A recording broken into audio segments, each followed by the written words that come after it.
The Hitler regime in Germany fought not only against communists and Jews.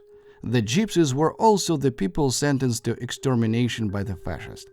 Attitudes toward Gypsies, to put it mildly, are ambiguous everywhere. On the other hand, everyone is used to them. Together with Europeans, Gypsies also settled in North and South America. Wherever they settled, they behave about the same way and live like a free people, not always fitting into the framework of local legislation. Gypsies is a nation nomadic people who once came from the depth of Hindustan. Its exact origin is unknown. There are many versions, but there is not enough factual information. The Roma themselves are apparently quite satisfied with their life and are not going to change anything. Just like then, during the Second World War, they didn't think about it either. However, this did not suit the Nazis. As true racists, they studied the origin of the Gypsies for about 2 years. They took blood for analysis to find out whether there were any Aryan part in it. After conducting this research, Hitler's racial experts from the Center of Racial Hygiene and Human Biology came to the conclusion that there is nothing Aryan about the Gypsies. After that, the Nazis immediately classified the Gypsies as a lower race, which in itself was already a sentence.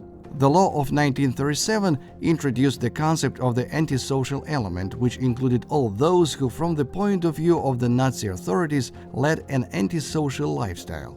That is, those who, even without committing crimes, demonstrated an unwillingness to be useful members of Nazi society. Gypsies, of course, were directly subject to this law. In 1938, Hitler's decree on the fight against the Gypsy threat was issued. German fascists has already openly declared the Gypsies, like the Jews before, a threat to the Aryan race. In accordance with the decree, the Roma population in Germany was subjected to strict registration and classification. Gypsies, like Jews, were subject to a 15% income tax, from which residents of German origin were exempt. Until 1939, the Nazi authorities persecuted the Roma but still resorted to the courts. In the courts, they were given any charge: vagrancy, antisocial behavior, evasion of public works, tax evasion, etc. That is, even without being charged with any specific crime, representatives of the Roma people could be sent to prison. On December 8, 1938, SS Chief Heinrich Himmler issued a secret decree according to which Roma were to be forcibly sterilized in order to stop their reproduction as a people. This was an outright genocide. Starting from 1939-1940, the Nazis finally stopped standing on ceremony and playing at legitimacy.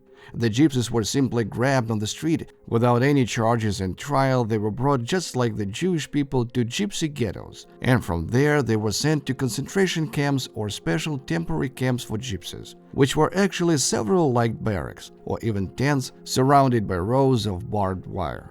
Gypsies became the subject of Nazi science. The Gypsies had no relatives in other countries, so no one would ask about them. The fate of these people was of little interest to the governments of most countries. Especially intensively, Roma began to be sent to concentration camps from 1940-1941. Nazi so-called scientific experiments were organized on a truly fascist scale. The most monstrous experiments were performed on Gypsies and their children. From the beginning of the 1940s, at the height of the air war with Great Britain, the German Luftwaffe began to suffer serious losses. Many pilots, having managed to eject, fell into the waters of the North Sea or Atlantic and died after swallowing salt water. German researchers became interested in the effect of seawater on the human body. There was no question who to test it on. There were already enough Jews and Gypsies in the camps.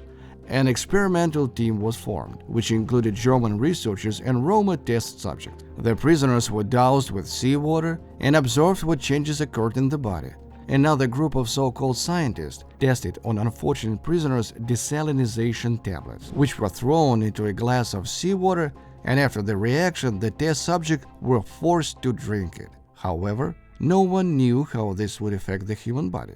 From the latest reports of the SS chief physician Grautz to Himmler and Nibi, head of the 5th Department of Imperial Security, it is difficult to make out how many people were involved in these experiments. We can assume that we are talking about hundreds, since experiments with the desalinization tablet continued until 1944. The experiments were clearly unsuccessful. The tablet never reached to the military troops. Experiments with salt water were carried out in several concentration camps. At the Dachau concentration camp, Similar experiments were supervised by Professor Brandt.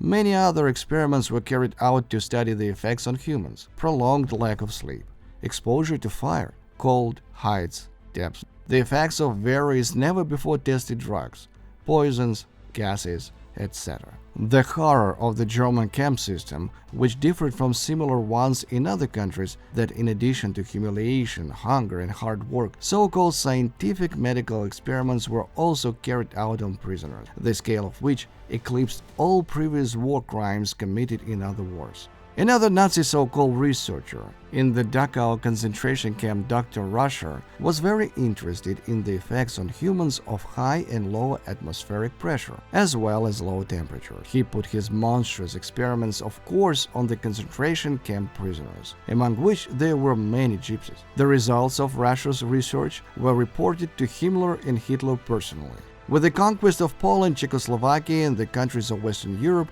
the number of gypsies subject to extermination increased significantly, and therefore sadistic German scientists had no problems with research material, as the people subjected to experiments were called. The fanatical doctor, SS Hauptsturmführer Joseph Mengele, did not ignore the gypsy children. He froze them alive. He injected various chemical dyes into victims' eyes in order to change the color of the eyes.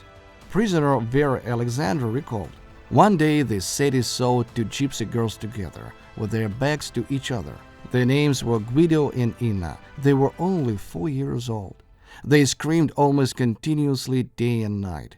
This nightmare lasted for 2 days until their mother got a lethal dose of morphine from somewhere and put the poor children to sleep." Even more gypsies for Nazi camps and testing laboratories appeared as a result of the attacks on the USSR.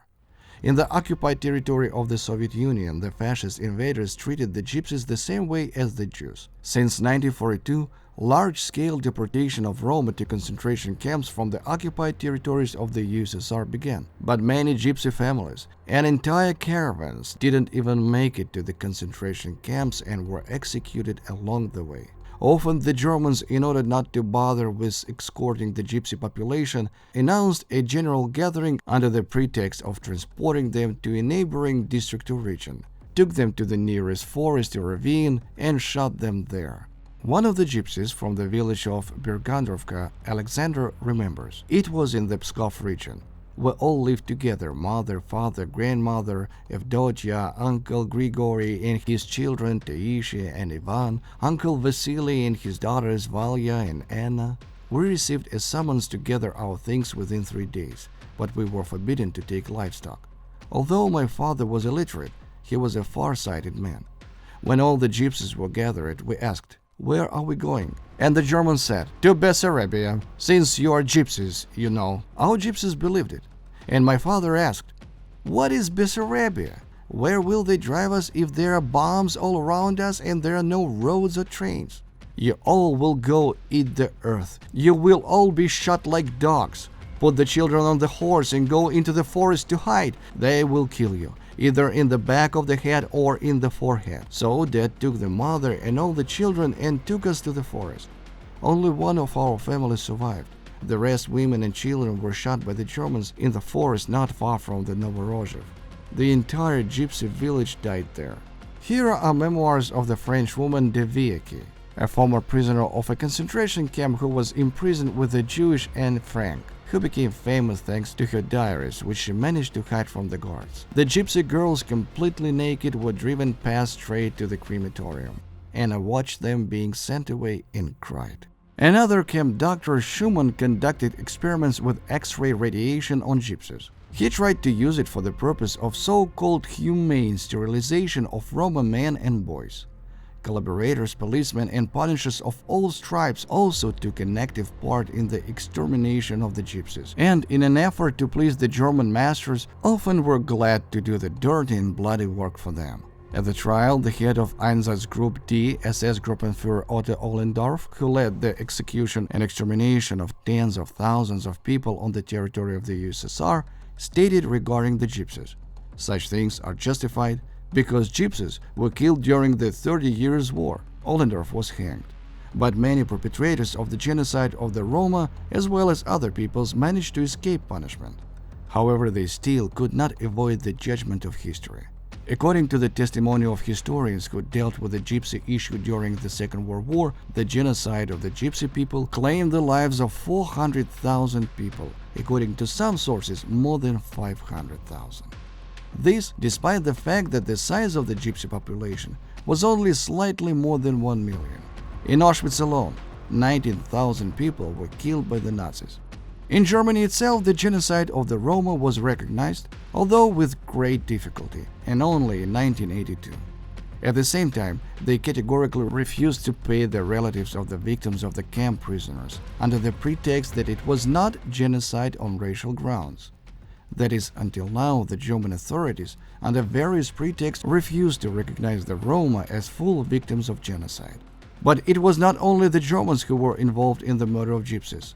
Germany's allies also contributed. Gypsy pogroms took place in Romania, Hungary, Croatia, and France. In the USSR, many Gypsies joined the ranks of the Red Army and joined partisan detachment in order to take revenge on the Nazis for their fellow tribesmen. Gypsy barons donated money for the construction of planes and tanks. Time has put everything and everyone in its place, leaving us only memory. And we should remember, in order to never allow this to happen again.